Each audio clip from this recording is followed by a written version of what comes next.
پاک پتن شریف جاتا ہوں یا کسی مزار پر میں کھڑا ہوتا ہوں نا، تو وہ جو حالات پڑے ہوتے ہیں نا ان بزرگوں کے، وہ سامنے آتے ہیں کہ یہاں خواجہ نظام الدین محبوبی لائی تشریف لائے. دیکھیں نا، اگر کوئی بندہ سوچے تو ہو سکتا ہے کہ اس کا کلیجہ پھٹنے کو آئے جب خواجہ نظام الدین صاحب کہتے ہیں کہ جو باب جنت ہے نا بابا فرید صاحب کا، کہتے ہیں ایسے ہی باب جنت نہیں، فرماتے ہیں جب بابا صاحب کا وصال ہوا تو بابا صاحب وہیں لیٹے ہوئے تھے جہاں آج ان کی مزار ہے، اور ان کے سرانے بالکل جس جگہ کو لوگ باب جنت کہتے ہیں وہاں میں نے رسول پاک کو کھڑے ہوئے دیکھا ہے. اب کوئی آدمی حضور کی خوشبو محسوس، اس کا ایک ارادہ بن گیا نا کہ یہاں حضور کھڑے تھے، اس پر کیفیت کیا تاریخ، اس پر انداز کیا ہوگا، اس پر وارد کیا ہوگا، وہ کہاں پہنچ جائے گا 1-2 منٹ کے اندر. تو یہ تو اس وقت ہے جب اس کے محسوسات ہوں گے، جب وہ نظریاتی طور پر اس بات سے متفق ہوگا، جب وہ خوشبو محسوس کرنے کی صلاحیت رکھتا ہوگا. ایک بات عذرائے محبت ہے، کہہ دیتا ہوں چونکہ سوالات ہوتے رہتے، کہہ دیتا ہوں. اعلیٰ حضرت کے ایک مرید تھے مولانا حشمت علی خان صاحب، بڑے تگڑے آدمی، جن لوگوں کی پوزیشن بڑی سخت فاضل لوگ ہوتے ہیں نا، اور حاضر جواب 1 منٹ سے پہلے. پاک پتن شریف گئے تو باب جنت سے گزر کے آئے. باب جنت سے کسی ہمارے عالم نے نہیں لکھا کہ جب وہاں سے گزر گیا آپ توبہ نہ کرے اور کوئی اچھا عمل نہ کرے تو جنت میں جائے گا. بس یہ کہا کہ ایک دروازہ ہے جہاں خواجہ نظام نے حضور علیہ السلام کو کھڑے دیکھا. گزر جائے کوئی تو الحمدللہ اس کے لیے ایک برکت ہے. لیکن کسی شخص نے یہ نہیں کہا کہ اب وہاں سے نکل کے آ جائے اور معاذ اللہ جھوٹ بولے، جو مرضی کرے اور کہ میں جنتی ہو گیا. یہ معنی کسی بندے نے بھی بیان نہیں کیا. ہاں وہاں سے گزر کے آئے، سچی توبہ کرے، بعد میں اپنے اعمال پہ محنت کرے، اللہ اسے برکت عطا کرے گا. فرماتے میں پاک پتن شریف سے ہو کے آیا، رش بڑا تھا، اس کے ایام تھے، تو باب جنت سے گزر کے آیا تو میں بس کی چھت پہ بیٹھ گیا. کچھ اور لوگ بھی تھے تو ان میں سے کچھ ایسے صاحبان بھی تھے جن کو بیماری ہوتی ہے چھیڑ کے رکھنے کی، کوئی نہ کوئی بات کیے رہتے، یہ ہو گیا تو وہ ہو گیا. کہتے ہیں انہوں نے بات چھیڑ دی، مولانا کہاں سے آ رہے؟ میں نے کہا پاک پتن شریف. تو کہنے لگے کہ آپ وہ بہشتی دروازہ جس کو کہتے ہیں باب جنت، وہاں سے بھی گزرے ہیں؟ کہنے لگے الحمدللہ، لائن تو بڑی لمبی تھی پر موقع مل ہی گیا ہے، گزر گیا ہوں وہاں سے. تو کہتے ہیں مجھے سونگنے لگ گیا. کہنے لگے پھر تو آپ جنتی ہو گئے ہوں گے، پر آپ کے پاس سے جنت کی خوشبو نہیں آ رہی. تنزیہ انہوں نے کہا، تنزیہ. تو کہتے ہیں انہوں نے طنز کیا تو مجھے بھی حق حاصل تھا، جواب در جواب کی تو اجازت ہونی چاہیے نا. میں نے کہا مولانا کیوں، آپ کیوں سونگ رہے ہیں؟ کہنے لگے میں نے حدیث پاک میں پڑھا ہے کہ جنتی 500 سال بھی دور ہوگا تو اس کے پاس سے خوشبو آئے گی، یعنی 500 سال لگیں گے ابھی اس تک، تو پھر بھی جنت کی خوشبو آئے گی. تو آپ سے تو کوئی نہیں آ رہی. کہتے میں نے ان سے کہا آپ نے ایک حدیث پڑھی ہے، اگلی بھی پڑھ لینی تھی. حضور نے فرمایا جہنمی کو جنت کی خوشبو کوئی نہیں آئے گی. یہ نہیں پڑھی ہے آپ نے حدیث، یہ نہیں نظر سے گزری. تو کہتے ہیں اب وہ مولانا مجھ سے معذرت کرنے لگے، کہنے لگے یار آپ تو ناراض ہی ہو گئے. تو میں نے کہا بھی آپ نے کیوں چھیڑی بات؟ میں نے آپ سے کوئی ڈسکس کیا؟ آپ نے پوچھا کہاں سے، آپ پھر آپ ہی نے کہہ دیا کہ وہاں سے گزرے کہ نہیں جنتی دروازے سے، پھر آپ نے ہی اعتراض کر دیا. تو پھر ہمیں اتنا تو حق حاصل ہے نا، ہم آپ بھی کرتے ہیں تو ہو جاتے ہیں بدنام، اور تم قتل بھی کر دو تو چرچا نہیں ہوتا. ہمیں بھی تو حق حاصل ہے نا، اتنا تو جواب در جواب ہم دے سکتے. حضرت بابا فرید الدین گنج شکر رحمت اللہ تعالیٰ علیہ کی اماں کہتی ہیں جب میرا بیٹا پیدا ہونے والا تھا تو میں رب کی بارگاہ میں دعا کرتی تھی، اللہ اگر تو مجھے بیٹا دے تو اس طرح کا دینا بیٹا میرا ہو پر بندہ تیرا ہو. اے اللہ اگر بیٹا دینا تو اس طرح کا دینا میرے اللہ، اس طرح کی مجھے اولاد دینا کہ دودھ وہ میری چھاتی سے پیے پر شکر تیرا ادا کرے. اے اللہ اگر بیٹا دینا تو اس طرح کا دینا کہ قوت روٹی روزی وہ زمین پہ کھائے لیکن اسی زمین پر وہ تیرے دین کا سپاہی بھی بنے، وہ مجاہد فی سبیل اللہ بھی بنے. حضرت بابا صاحب کہتے ہیں مجھے شکر پسند تھی. اماں بڑے جتن کرتی ہے بیٹے کے لیے، بڑا کچھ کرتی ہے، اور بیٹے روٹی ٹائم پہ کھانا فلاں کا. کہتے ہیں مجھے شکر پسند تھی. میری اماں سردیوں کے ٹھنڈے موسم میں اٹھ کے میرے لیے پانی بھی گرم کرتی، مصلی بھی بچھاتی، اور پھر ایک پڑیا شکر کی بنا کے میرے مصلی کے نیچے بھی رکھتی. کہتی بیٹا نماز پڑھے تو اللہ شکر دیتا ہے. آپ فرماتے ہیں میں روز نماز کی 5 نمازوں کے وقت مصلی اٹھاتا تو پڑیا شکر کی ملتی. سکول اور مدرسے کے میں اپنے کلاس فیلوں کو بھی کہتا نماز پڑھو بڑی پیاری شکر ملتی ہے. کہتے ہیں میں روز شکر کھاتا. ایک سویرے فجر کی نماز میں اماں نے وضو تو کرایا، مصلی بھی بچھایا، پر دیہات کی وہ سادی بیوی جس کا سارا کام بھی خلوص پہ مبنی تھا، جو آکسفورڈ سے پڑھی ہوئی تو نہیں تھی لیکن آداب ممتا اسے سارے آتے تھے، جو کسی یونیورسٹی کی سند یافتہ تو نہیں تھی لیکن بیٹے کے ساتھ کس طرح کا رویہ اختیار کرنا ہے یہ سارا اسے پتا تھا۔ کہتے ہیں سادی اماں نے سارے کام کیے لیکن شکر رکھنا بھول گئی۔ بابا صاحب کہتے ہیں میں نماز پڑھنے لگا تو ماں نے یہ بھی بتایا تھا کہ نمازی کے آگے سے نہیں گزرتے، نمازی کے آگے نہیں ہوتے۔ اب اماں کہتی ہے میں مجبور ہوں، درس بھی میں نے دیا ہے، بھول گئی ہوں، اب شکر رکھنے جاؤں گی تو پردہ کھل جائے گا۔ ایک کونے میں لگ کے ماں روئی، بیٹے کی شفا کے لیے نہیں، بیٹے کی نوکری کے لیے نہیں، بیٹے کے اچھے مستقبل کے لیے نہیں، ماں روئی، آنسو بہے تو کہتی کیا ہے، اے اللہ میں اسے اپنے آگے جھکانے کو جتن تھوڑی کرتی تھی، تیرا بنانے کا جتن کرتی تھی۔ اے اللہ مہربانی فرما، میری پردے داری کر، اگر راز کھل گیا تو میرا فرید نماز نہ چھوڑ جائے۔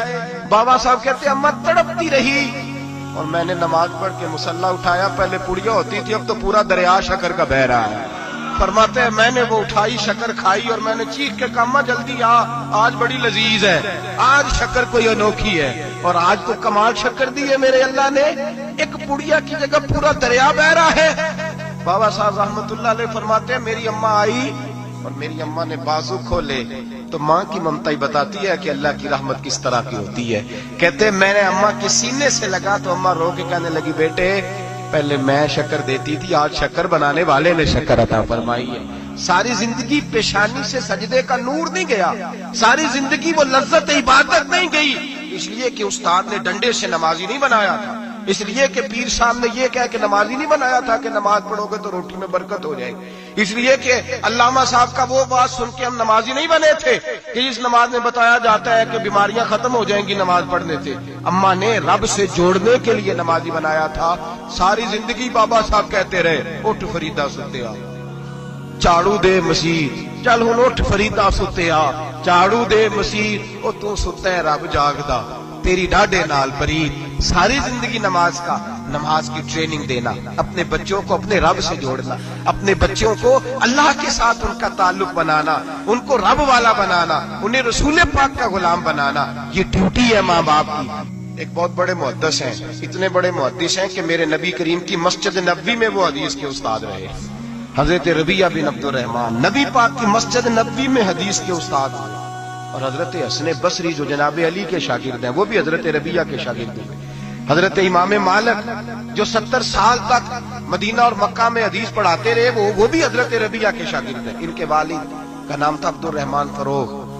تاریخ بغداد میں لکھا ہے کہ بنو امیہ کے دور میں تابعین کے زمانے میں جناب عبد الرحمن بن فروغ گھر سے چلے گئے۔ ایک روایت ہے بچہ چھوٹا تھا، ایک روایت ہے بچہ ابھی ماں کے پیٹ میں تھا، جہاد کرنے چلے گئے۔ اس دور میں یہ جہاد ہوتا تھا کہ ایک علاقہ فتح کیا تو مسلمان اگلے علاقے میں چلے گئے، اگلا فتح کیا تو اگلے علاقے، ایک کے بعد دوسرے لوگ پلٹ کے نہیں آتے تھے۔ حضرت عبد الرحمن گئے 30,000 دینار بیوی کو دے گئے، کہنے لگے سنبھال کے رکھنا، اور جہاد کرنے نکلے تو 27 سال تک گھر ہی نہیں آئی، اور 27 سال کے بعد آئے تو حضرت ربیعہ محدث بن چکے ہیں، مسجد نبوی میں حدیث کے استاد ہیں، بیٹا بہت بڑا شیخ بن گیا ہے۔ واپس آئے، ہاتھ میں نیزہ ہے، کالی داڑھی تھی ساری سفید ہو گئی، وجود بڑا تگڑا تھا، کمزوری آ گئی، آئے نیزہ پکڑا ہوا ہے، گھوڑے پہ بیٹھے ہیں، مدینہ منورہ میں گھر ہے، دروازے پہ دستک دی، حضرت ربیعہ نے دروازہ کھولا، اندر داخل ہونے لگے تو کہنے لگے بابا تو کدھر گھستا آ رہا ہے؟ کدھر؟ اس نے کہا تو پیچھے ہٹ، تو میرے مکان پہ کب سے قبضہ کر کے بیٹھا ہے۔ بات تیز ہونے لگی، آواز تھوڑی بزرگوں کی بلند ہونے لگی تو اندر سے زوجہ نے سن لیا، وہ دروازے کی اوٹ سے دیکھنے لگی تو پہچان گئی، کہنے لگی ربیعہ پیچھے ہٹ جا، یہ کوئی غیر نہیں ہے، تیرے والد گرامی ہے، یہ تیرے والد ہیں۔ اندر آئے، باپ بیٹا ملے، عصر کی نماز کا وقت ہو گیا، بڑا روئے، 27 سال کے بعد باپ لوٹا، 27 سال کے بعد بڑے روئے۔ نماز کا وقت ہوا تو حضرت ربیعہ جلدی سے وضو کیا، مسجد نبوی شریف چلے گئے۔ جناب عبد الرحمن فروغ نے ابھی کھانا وانا کھانا تھا، کھانا کھانے بیٹھے تو حکم دیکھے شوہر کیا کرتا ہے، یہ نہیں پوچھا کہ 27 سال حال کیا رہا، پوچھنے لگے میں تجھے 30,000 دینار دے گیا تھا وہ کدھر ہے؟ تو زوجہ کہنے لگی کھانا کھا لو، عصر کی نماز پڑھ کے آؤ پھر بتاتی ہوں پیسے کہاں ہیں، آپ کی رقم بڑی اچھی جگہ پہ محفوظ ہے۔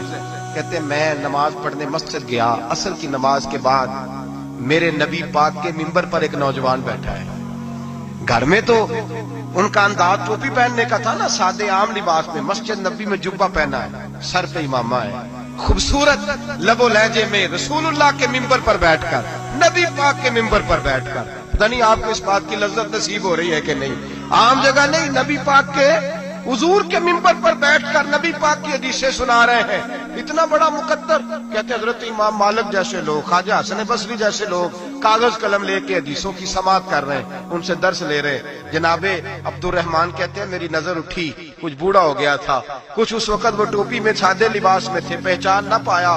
ایک شخص سے پوچھا یار ہے تو جوان پر اس کے چہرے کی نورانیت میرے دل کو بھا گئی ہے تو جوان پر اس کا حدیثیں بیان کرنے کا انداز میری طبیعت کو گھائل کر گیا، یہ کون ہے جو نبی پاک کی مسجد میں بیٹھ کے حدیثیں بیان کر رہا ہے؟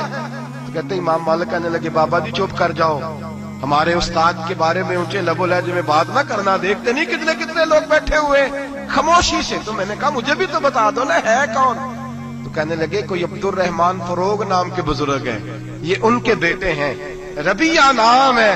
کہتے ہیں جب لفظ کہے تو میرے آنسو چھلک کے باہر آئے اور میں حضور کی مسجد میں گر گیا اور رونے لگا کہ یہاں اور میرے رسول پاک سید عالم صلی اللہ علیہ وسلم کے ممبر پر اور میرا بیٹا۔ کہتے ہیں میں تڑپ کے گھر گیا اور گھر جا کے میں نے اپنی بیوی کو جب دیکھا تو میرے آنسو نکل گئے۔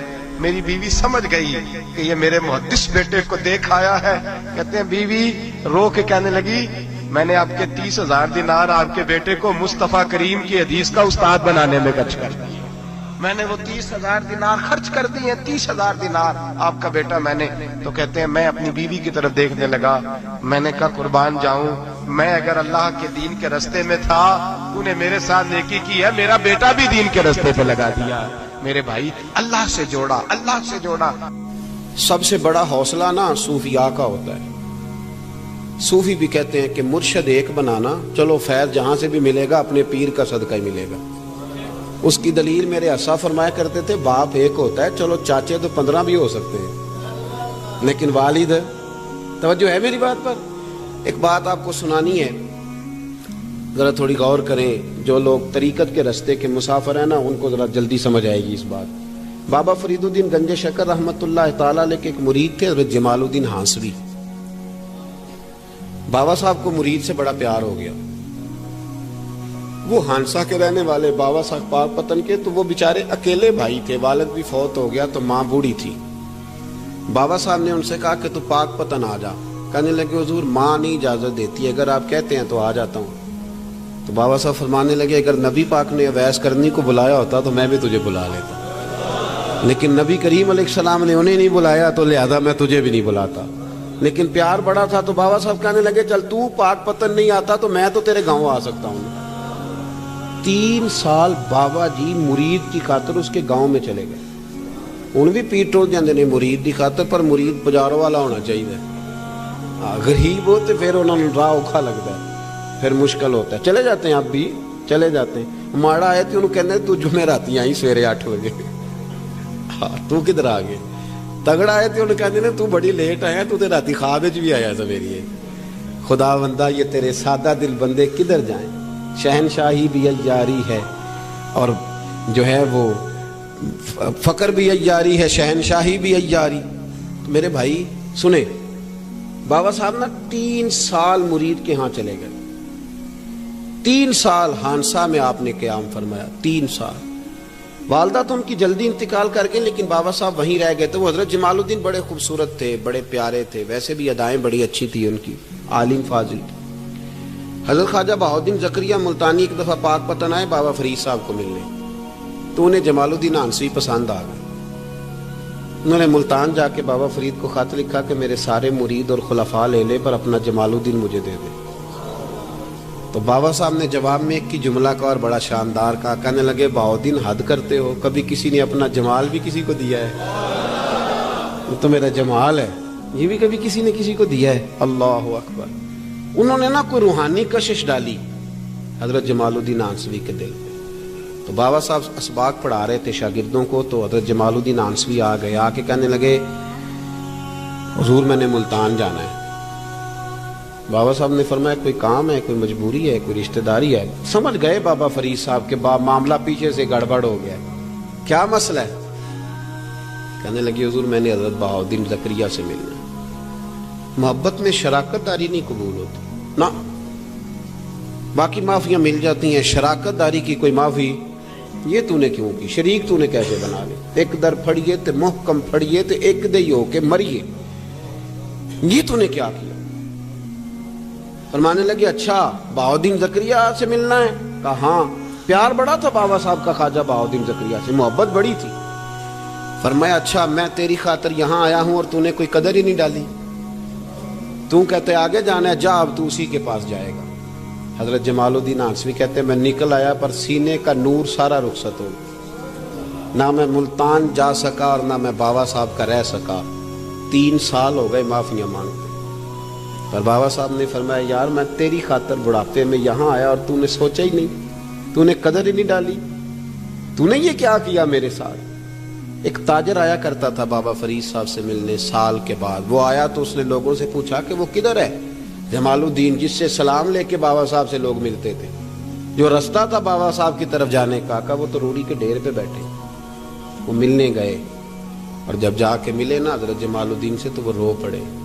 کہا کیا ہوا؟ کہنے لگے بس ہوا یہ کہ میں اس کی قدر نہیں ڈال سکا، جو قدر مجھے کرنی چاہیے تھی نا یار کی، میں وہ قدر کر سکا، میں قدر نہیں کر سکا، یہ مجھے سزا ملی۔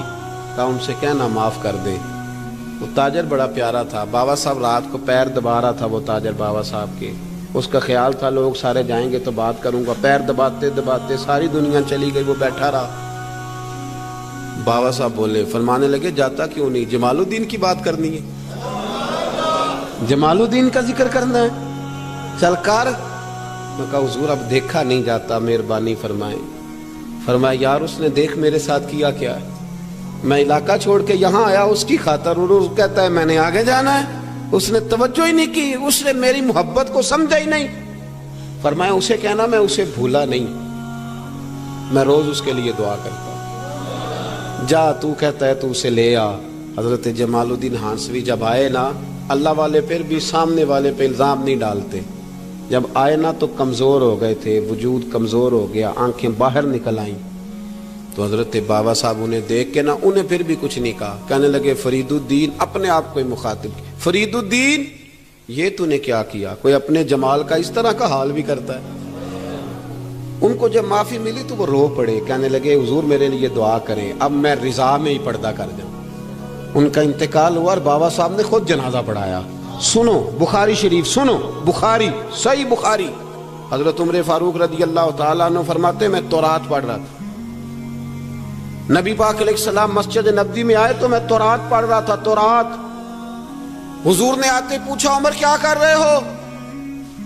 یا رسول اللہ صلی اللہ علیہ وسلم تورات پڑھ رہا ہوں جو حضرت موسیٰ علیہ السلام پہ نازل ہوئی، اللہ کی کتاب۔ نبی کریم علیہ السلام، حضرت عمر کہتے ہیں کبھی مجھ سے ناراض نہیں ہوئے، پر آج حضور ناراض ہو گئے، چہرے پہ جلال آیا، اور محبوب کریم نے فرمایا عمر مجھے اللہ کی عزت کی قسم، اگر آج حضرت موسیٰ حیات ظاہری میں ہوتے تو میرا کلمہ پڑھ کے میری فرما برداری کر، اور تو ان کی کتاب پڑھ رہا ہے، ان کی کتاب۔ مسلمان کو کسی اور طرف نکلنے کی اجازت، یہاں تو گھر میں بھوک ہو نا تو بندہ پڑوسی کے گھر سالن لینے جائے، اور اگر ہر چیز تجھے اپنے گھر ملے، ہر خیر تجھے ملے، پھر تو دائیں بائیں کیوں جائے؟ کس لیے جائے؟ تھوڑا سا اپنے اندر استقامت پیدا کریں، دین کی تہذیب کو بچائیں۔ ہم نے ساری سنتیں کیا ادا کرنی ہیں میرے بھائی؟ ایک مسواک ہے نا ہمارے گھروں سے، وہ بھی رخصت ہو گئی۔ امام شورانی فرمایا کرتے تھے جس گھر میں مسواک ہو اللہ کے فرشتے اس گھر کا دیدار کرنے آتے ہیں۔ اس کی جگہ بھی ٹوتھ پیسٹ آ گیا، ذرا انگریزی کا لفظ ہے نا تو اچھا لگتا ہے، ذرا لوگوں کو پتہ چلتا ہے VIP ہو گئے سارے۔ خدا کا خوف کریں، اپنے دین کے ساتھ اپنے آپ کو وابستہ کریں۔